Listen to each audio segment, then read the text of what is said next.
पोरीला हळद लागल्या बिगर मी काय वर येणार नाही. आता समधीवरती जायला लागली तो गोंधळ व्हायचा. काय काय बोलते काय कळ ना. काय झालं? अरे तोंड लावून पिकी असं होय. घट्ट धर. अरे म्हणजे तांब्या सँडल पाणी पडायचं म्हणून म्हणलं मी. असं होय. अगं आपलं नशीब फळफळलंय बघ.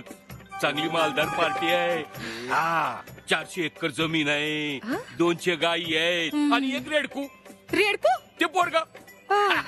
अगं भगवान छप्पर फाड के देत आहे तो काय कू छोडणे का. आता चांगला मुहूर्त बघतो आणि दोघांच्या लग्नाचा बार एकाच मांडवात उडून देतो. दोघांचं वय एक तुझं आणि दुसरं बत्ताशाचं. वय माझं लगीन.